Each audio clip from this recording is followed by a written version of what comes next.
நிறைய கம்பெனிஸ்ல பார்த்தீங்கன்னா இந்த பெரிய மிஷின்ஸ்லாம் இருக்கு.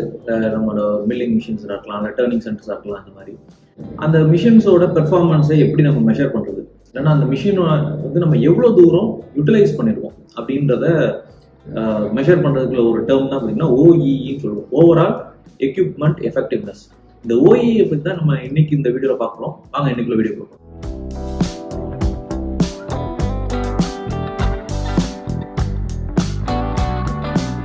ஹாய் தேர், நான் உங்களோட Anand, trusted lean manufacturing consultant.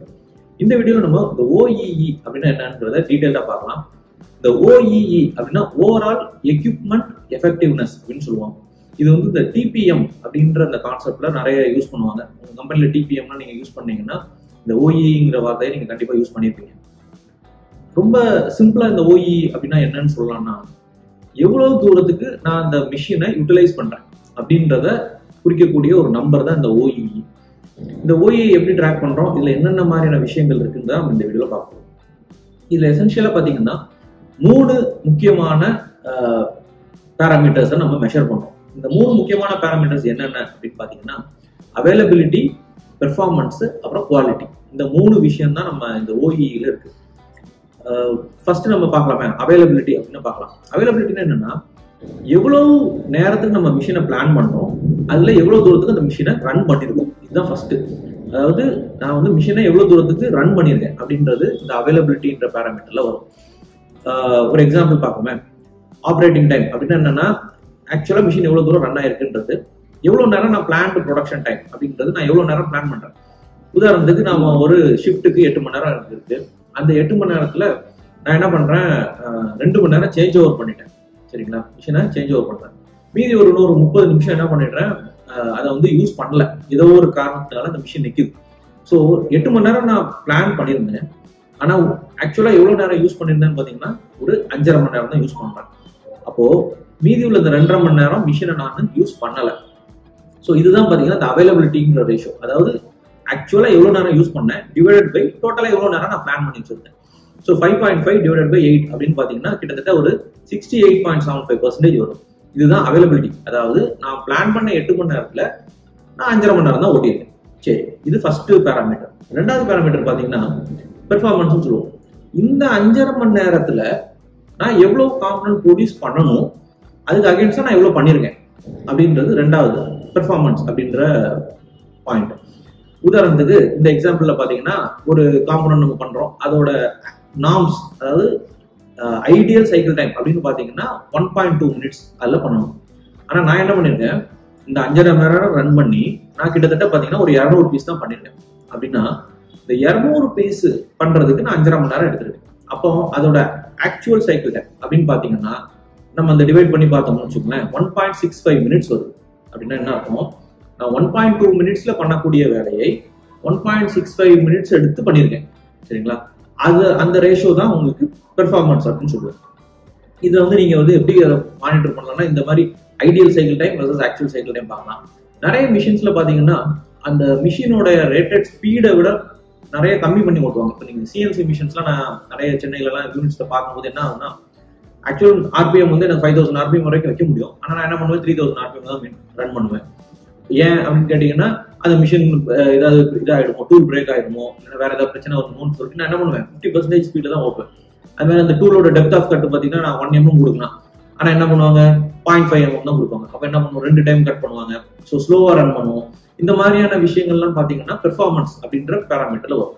So நான் எவ்வளவு ரேட்டட் ஸ்பீட்ல ஓட்டலாம், ரைட்டுங்களா, ஆனா ஆக்சுவலா எப்படி பண்றேன், ஏன்னா ideal cycle time divided by actual cycle time, இந்த ரேஷியோ தான் பாத்தீங்கன்னா பெர்ஃபார்மன்ஸ்ன்ற வரும். அப்போ நான் 5.5 மணி நேரத்துல 200 பீஸ் தான் பண்ணிருக்கேன். ஆனா என்னால ஜாஸ்தியாக பண்ண முடியும். 1.2 அப்படின்ற ஸ்பீட்ல போனா என்னால கூட ஒரு 30% வர முடியும். அப்போ இந்த பெர்ஃபார்மன்ஸ் அப்படின்னா பாத்தீங்கன்னா 1.2 டிவைடட் பை 1.65, அது ஒரு 72%. இந்த மிஷினை நான் 72% எஃபிஷியன்சில ரன் பண்ணிட்டு இருக்கேன், பெர்ஃபார்ம் பண்ணிட்டு இருக்கேன். மூணாவது பாத்தீங்கன்னா குவாலிட்டின்னு சொல்லுவோம். இந்த குவாலிட்டினா என்னன்னா, இந்த 5.5 மணி நேரத்துல நான் 200 பீஸ் பண்ணேன் இல்லையா, இந்த 200 பீஸ்ல 10 பீஸ் வந்து ரிஜெக்ட் ஆகுதுன்னு டிஃபெக்ட். இப்போ மீதி 190 டிவைடட் பை 200 அப்படின்னு பாத்தீங்கன்னா அதுதான் வந்து உங்களுக்கு 95%. அது குவாலிட்டி பேராமீட்டர். ஸோ இந்த 3 பேராமீட்டரையும் நான் மல்டிப்ளை பண்ணணும்னு வச்சுங்களேன், அவைலபிலிட்டி, பெர்ஃபார்மன்ஸ், குவாலிட்டி, இந்த 3ஐயும் நான் மல்டிப்ளை பண்ணா எனக்கு கிடைக்கக்கூடிய நம்பர் தான் ஓஇன்னு சொல்லுவோம். இந்த பர்டிகுலர் எக்ஸாம்பிள்ல ஓஇ பாத்தீங்கன்னா 68.75 இன்டூ 72.72 பெர்ஃபார்மன்ஸ், இன்னொன்று 95% வந்து குவாலிட்டி.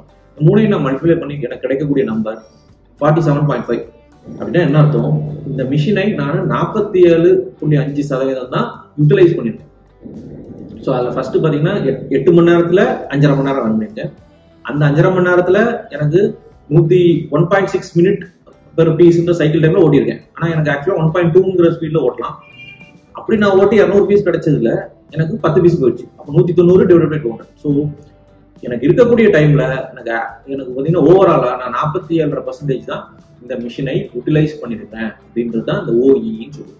இந்த மூணுல இப்ப வந்து ஓஇ நான் இம்ப்ரூவ் பண்ணணும் அப்படின்னு நினைச்சீங்கன்னா நம்ம எங்க ஒர்க் பண்ணுவோம்? ஃபர்ஸ்ட் பாத்தீங்கன்னா இருக்கிறதே கம்மியான நம்பர் என்னது? அவைலபிலிட்டி 68.75 தான் வருது. அப்ப என்ன பண்ணலாம்? இந்த 2.5 மணி நேரம் நிக்குது பாருங்க, செட்டப் டைம் கம்மியா இருக்கு. அப்புறம் இன்னொரு 1/2 மணி நேரம் நிக்குது மிஷின். அது ஏன் நின்னுது? அதை எப்படி நான் வந்து செட்டப் டைம் எப்படி குறைக்க முடியும் அப்படின்றத ஒரு ப்ராஜெக்ட் எடுக்கலாம் நீங்க. அதே மாதிரி பெர்ஃபார்மன்ஸ் நான் 1.6ல ரன் பண்ணிட்டு இருக்கேன், ஆனா எனக்கு 1.2ல ரன் பண்ண முடியும் அந்த சைக்கிளை. அப்போ அங்க ஏன் எனக்கு இவ்வளவு 30% நான் குறைக்கிறேன்? அப்போ அங்க நான் இம்ப்ரூவ் பண்ண முடியுமா அப்படின்னு பார்க்கலாம். அதே மாதிரி குவாலிட்டியில பாத்தீங்கன்னா 95% வந்துட்டு இருக்கு. ஒரு 5%ங்கிறது ஒரு ஆட்டோமொபைல் கம்பெனிலயோ ஒரு எலக்ட்ரானிக் மேனுஃபேக்சர்லயோ ரொம்ப ஜாஸ்தி. ஸோ இந்த 5% நாங்க எப்படி குறைக்கலாம் அப்படின்னு நம்ம பார்க்கலாம். ஸோ ஓஇ நம்ம கால்குலேட் பண்ணும்போது எங்கெங்க இம்ப்ரூவ்மெண்ட் பண்ணணுங்கிற ஐடியா நமக்கு வரும். ஸோ இதுதான் இந்த ஓஇ கால்குலேஷனுடைய இம்பார்ட்டன்ஸ். சரி, இப்போ இந்த ஓஇ பண்ணிட்டோம், இந்த ஓஇயை இம்ப்ரூவும் பண்றோம் அப்படின்னு சொல்றோம். இந்த ஓஇ கான்செப்ட்ல இன்னொரு ஒரு விஷயம் சொல்லுவாங்க, 6 பிக் லாசஸ் அப்படின்னு சொல்லுவாங்க. ஓஇல இருக்கக்கூடிய 6 முக்கியமான லாசஸ் அப்படின்னா அது என்னன்னு பார்க்கலாம். இந்த 3 பேராமீட்டர் நம்ம எடுக்கிறோம், அவைலபிலிட்டி, பெர்ஃபார்மன்ஸ், அப்புறம் குவாலிட்டி. இந்த ஒரு இதுலயும் 2 லாஸ் வச்சுக்கோம் கணக்கு. ஸோ அவைலபிலிட்டி அப்படின்னு பாத்தீங்கன்னா அதுல ஒரு 2 லாஸ் இருக்கு. அதாவது அன்பிளான்டு ஸ்டாப்பேஜ், இன்னொன்னு setup and adjustment, fine adjustment பண்றது.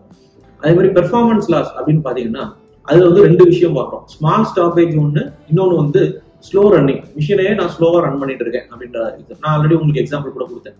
அடுத்த பாயிண்ட் பாத்தீங்கன்னா குவாலிட்டி லாஸ்ன்னு சொல்லுவாங்க. அதுல வந்து 2 விதமான லாசஸ் இருக்கு. ஒன்னு ப்ரொடக்ஷன் டிஃபெக்ட்ஸ், இன்னொன்னு வந்து ரெடியூஸ் டீல். இதெல்லாம் பத்தி நம்ம டீடைலா பார்க்கலாம். ஸோ ஃபர்ஸ்ட் பாத்தீங்கன்னா அவைலபிலிட்டி லாஸ் அப்படின்னா அதுல என்ன இருக்குன்னு பாத்தீங்கன்னா unplanned stoppages and setups and adjustment. இந்த அன்பிளான்டு ஸ்டாப் அப்படின்னா என்னன்னா உங்களுக்கு வந்து அன்எக்ஸ்பெக்டடா டவுன் டைம், மிஷின் வந்து எப்பப்பெல்லாம் நான் நிறுத்துறேன் வித்தவுட் என்ன சொல்றது ஒரு பிளான் இல்லாம நிறுத்திடுறோம். அதுவும் 5 நிமிஷத்துக்கு மேல நிப்பாடுறோம் அப்படின்னா நம்மளால மானிட்டர் பண்ண முடியும். அதெல்லாமே பாத்தீங்கன்னா 5 நிமிஷத்துக்கு மேல உள்ள ஸ்டாப்பேஜஸ் எல்லாம் நம்ம அவைலபிலிட்டி கேட்டகரியில கொண்டு போயிடலாம். அதாவது மிஷின் திடீர்னு பிரேக் டவுன் ஆகுது, இல்ல ரா மெட்டீரியல் ஏதோ ப்ராப்ளம் இருக்கு, வந்த ரா மெட்டீரியல் வந்து குவாலிட்டி இஷ்யூ இருக்கலாம், இல்ல ரா மெட்டீரியல் அவைலபிலிட்டி இல்லாம இருக்கலாம், ஏன்னா அன்பிளான்ட் மெயின்டெனன்ஸ் ஏதாவது நடந்திருக்கலாம். ஸோ இந்த மாதிரியான விஷயங்கள்னால மிஷின் நின்றுச்சுன்னா அது வந்து அன்பிளான்ட் ஸ்டாப் அப்படின்னு சொல்லுவோம். அடுத்தது பாத்தீங்கன்னா செட்டப்ஸ் அண்ட் அட்ஜஸ்ட்மெண்ட்ஸ். அதை நம்ம ஆல்ரெடி பேசுன மாதிரி செட்டப் டைம், எனக்கு எவ்வளவு நேரம் செட்டப் டைம் ஆகுது அப்படின்றதையும் நம்ம மானிட்டர் பண்றோம். ஸோ செட்டிங்ல பாத்தீங்கன்னா டூல் சேஞ்ச் ஓவர் பண்றோம், அப்புறம் ஃபைன் அட்ஜஸ்ட்மெண்ட் பண்றோம், ஒரு waiting for man or material இல்ல டூல்ஸ், இந்த மாதிரி எல்லா விஷயமுமே வந்து பாத்தீங்கன்னா செட்டப் டைம்ல வரும். அதே மாதிரி மேஜர் அட்ஜஸ்ட்மெண்ட், வார்ம் அப், மிஷினை வார்ம் அப் பண்ற டைம். உதாரணத்துக்கு some machines like injection moulding எல்லாம் பாத்தீங்கன்னா நீங்க மிஷின் அந்த உங்களோட ரா மெட்டீரியல் நீங்க வார்ம் அப் பண்ண வேண்டியிருக்கும். ஸோ அது கூட நீங்க செட்டப் டைம்ல கொண்டு வரலாம். Preheating time for chemicals எனக்கு சொன்ன மாதிரி. ஸோ இதெல்லாமே வந்து உங்களுக்கு அவைலபிலிட்டி லாஸ் உள்ள வரும். அடுத்தது பாத்தீங்கன்னா பெர்ஃபார்மன்ஸ் லாஸ். இந்த பெர்ஃபார்மன்ஸ்ல நம்ம 2 விஷயம் பார்த்தோம். ஒன்னு ஸ்மால் ஸ்டாப்பேஜஸ், இன்னொன்னு பாத்தீங்கன்னா ஸ்லோ ரன்னிங். இந்த ஸ்மால் ஸ்டாப்பேஜஸ் அப்படின்னா என்னன்னா எப்பப்பெல்லாம் 5 நிமிஷத்துக்கு கம்மியாக நம்ம மிஷின் நிறுத்துறோமோ அதெல்லாம் நம்ம ஸ்மால் ஸ்டாப்பேஜஸ்ல கொண்டு வரலாம். ஃபார் எக்ஸாம்பிள் இப்போ காம்பனன்ட் வந்து மிஷின்ல மாட்டிக்கிச்சு, அதை வந்து நம்ம மிஷின் நிப்பாட்டிட்டு எடுக்கிறோம், இல்லைன்னா வந்து மைனரா ஏதாவது அட்ஜஸ்ட் பண்றேன், இல்லை வந்து ஏதாவது பிளாக் ஆயிருச்சு, சென்சார் ஏதாவது பிளாக் ஆயிருக்குன்னா அதை வந்து கொஞ்சம் கிளீன் பண்ணி விடுறேன், அப்புறம் வந்து பாத்தீங்கன்னா இன்சர்ட் மாத்துறேன். இந்த மாதிரி ஏதாவது மிஷின் அப்பப்ப நிறுத்துறோம் இல்லையா, 5 நிமிஷத்துக்கு கம்மியாக எப்பெல்லாம் நிறுத்துறோமோ அதெல்லாம் நம்ம ஸ்மால் ஸ்டாப்பேஜஸ் சொல்லலாம். அடுத்தது பாத்தீங்கன்னா ஸ்லோ ரன்னிங். நான் அப்பவே சொன்ன மாதிரி மிஷினோடைய ரேட்டட் ஸ்பீடு விட கம்மியா வச்சிருக்கிறது, அப்புறம் அந்த டூலோட டெப்த் ஆஃப் கட், அதோட ஃபீட் ரேட்டு அதோட நம்ம கம்மியா வச்சு ஓட்டுறது, இது எல்லாமே வந்து பாத்தீங்கன்னா பெர்ஃபார்மன்ஸ் லாஸ் அப்படின்ற இதுல வரும். உதாரணத்துக்கு நிறைய மிஷின்ஸ், நான் அந்த சிஎன்சி மிஷின்ஸ் எல்லாம் பாத்தீங்கன்னா இது நான் பாக்குறேன், நம்ம ரன் பண்றதே பாத்தீங்கன்னா ரொம்ப கம்மி, 50% ஸ்பீடு 60% ஸ்பீட்ல தான் ஓட்டுவாங்க. ஸோ இங்கெல்லாம் நீங்க ஈஸியாக நம்மளால ப்ரொடக்டிவிட்டியை இன்க்ரீஸ் பண்ண முடியும், ஓஇ இன்க்ரீஸ் பண்ண முடியும். அடுத்தது பாத்தீங்கன்னா குவாலிட்டி லாஸ். குவாலிட்டி லாஸ் நான் பேசுற மாதிரி ப்ரொடக்ஷன் டிஃபெக்ட், அதாவது மிஷின் ரன் ஆகிட்டு இருக்கும் போது வரக்கூடிய டிஃபெக்ட்ஸ் இருந்தால் அது ப்ரொடக்ஷன் டிஃபெக்ட்ஸ். அது வந்து ஃபர்ஸ்ட் கேட்டகரி. அடுத்த கேட்டகரி பாத்தீங்கன்னா ரெடியூஸ்ட் ஈல்டு. இது எப்ப நடக்கும் பாத்தீங்கன்னா நீங்க செட்டப் டைம் பண்ணும்போது சில வேஸ்ட் ஆகும், செட்டிங் வேஸ்ட்னு சொல்லுவோம். அந்த செட்டிங் வேஸ்ட், அப்புறம் வார்ம் அப் பண்ணும்போது ஏதாவது காம்பனன்ட் லூஸ் ஆகுது, ஐ மீன் டிஃபெக்ட் ஆகுது, யூஸ் பண்ண முடியாது திருப்பி அப்படின்னா அதெல்லாம் வந்து ரெடியூஸ்ட் ஈல்டுன்னு சொல்லுவாங்க. நீங்க இந்த இன்ஜெக்ஷன் மோல்டிங்லாம் வந்துட்டு ரா மெட்டீரியல் நீங்க மாத்தும் போது, கலர் மாத்தும் போது என்ன ஆகும், ஃபர்ஸ்ட் கொஞ்சம் பீசஸ் வந்து 2 கலர் மிக்ஸ் ஆகி வரும், அதை நீங்க வந்து யூஸே பண்ண முடியாது, ரைட்? அந்த மாதிரி இருக்கும்போது அது ஈல்டு கம்மியா இருக்கும். நான் 100 கிலோ போட்டா எனக்கு 100 கிலோ அவுட்புட் வரல, எனக்கு 95 கிலோ தான் வருதுன்னா ஒரு 5 கிலோ எனக்கு வேஸ்ட் ஆயிடுச்சுன்னு அர்த்தம் இல்லையா? அந்த ரெடியூஸ் ஈல்டையும் நம்ம குவாலிட்டி அந்த பேராமீட்டருக்குள்ள கொண்டு வரலாம். ஸோ இதுதான் வந்து இந்த 6 பிக் லாசஸ் இன் ஓஇன்னு சொல்லுவோம். ஸோ இந்த ஓஇ அப்படின்ற விஷயத்தை பத்தி நம்ம இந்த வீடியோல பார்த்தோம். அதுல 3 மேஜர் பேராமீட்டர் பார்த்தோம், அவைலபிலிட்டி, பெர்ஃபார்மன்ஸ் அண்ட் குவாலிட்டி. அதுல உள்ள ஒரு கேட்டகரியிலையும் உள்ள 2 வேஸ்ட்டை பத்தி பார்த்தோம். அதான் 6 பிக் லாசஸ். இந்த வீடியோ உங்களுக்கு பிடிச்சிருக்கும்னு நினைக்கிறேன். நீங்க வந்து உங்களோட ஃப்ரெண்ட்ஸுக்கோ உங்களோட டீம் மெம்பர்ஸ்க்கும் இந்த வீடியோ ஷேர் பண்ணுங்க, உங்களோட சேனலுக்கு லைக் பண்ணுங்க, and also click the bell icon so that whenever we post a new video you'll get a notification. இந்த வாரம் எங்களோட பெஸ்ட் கமெண்ட்ஸ்னு பாத்தீங்கன்னா அபிலாஷ் கொடுத்துருக்காரு, ஆசம் கண்டென்ட் தேங்க்யூ அப்படின்ற மாதிரி போட்டிருக்காரு. அது மாதிரி மேஜிக்கல் மைண்ட்ஸ் அவங்க வந்து நல்லா ரியலி நைஸ் எக்ஸ்பிளனேஷன் கொடுத்துருக்காங்க எங்களோட ஒன் ஆஃப் த வீடியோக்கு. இன்னொருத்தர் பார்த்தீங்கன்னா மிஸ்டர் ராஜேஷ் வந்து என்ன சொல்லியிருக்காரு, hi sir, actually I have a training session tomorrow.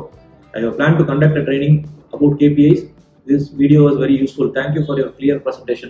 So thank you to all the 3 of them for posting comments in our video. உங்களுக்கு லீன் பத்தி இன்னும் நிறைய கத்துக்கணும்னு நினைச்சீங்கன்னா எங்களோட ஆன்லைன் கோர்சஸ் பார்க்கலாம். நீங்க ஒரு ஃப்ரீ கோர்ஸ் இருக்கு, 2 பெய்ட் கோர்சஸ் இருக்கு. எங்களோட கோர்சஸ் படிச்சவங்க என்ன ஃபீட்பேக் கொடுக்குறாங்கன்னா அவங்களால ஷாப் ஃப்ளோர்ல போய் நிறைய விஷயங்கள் இம்ப்ளிமெண்ட் பண்ண முடியுது அப்படின்ற மாதிரியான விஷயங்கள் கொடுக்குறாங்க. ஸோ தட் அவங்களோட கரியரும் ப்ரூவ் ஆகுது. ஒன் ஆஃப் த பார்ட்டிசிபென்ட்ஸ் என்ன சொல்லியிருந்தாருன்னா, ரீசெண்டாக அவர் அந்த 7QC வீடியோஸ்லாம் பார்த்தாரு, அவரால் இன்டர்வியூ நல்லா அட்டன் பண்ணி கிராக் பண்ண முடிஞ்சதுன்னு ஒரு ஃபீட்பேக் கொடுத்துருந்தாரு. ஸோ இந்த கோர்சஸ் உங்களுக்கு ரொம்ப யூஸ்ஃபுல்லாக இருக்கும். உங்களோட கம்பெனியில் நீங்கள் லீனை ப்ரொமோட் பண்ணுறதுக்கு, லீன் ட்ரைனிங் கொடுக்கறதுக்கு யூஸ்ஃபுல்லாக இருக்கும். இதை ட்ரை பண்ணி பார்க்கலாம். And question for this video is, எந்த விஷயம் 6 பிக் லாசஸ்ல வரல அப்படின்னு பார்த்தோம். ஃபர்ஸ்ட் வந்து ஸ்மால் ஸ்டாப்பேஜஸா, இல்லைன்னா ப்ரொடக்ஷன் டிஃபெக்ட்ஸா, இல்லைன்னா டிரான்ஸ்போர்டேஷன் வேஸ்டா? ஸோ உங்களோட ஆன்சரை கமெண்ட்ஸ்ல கொடுங்க. So thank you very much for வாட்சிங். I'll talk to you in the next video. See you. Bye bye.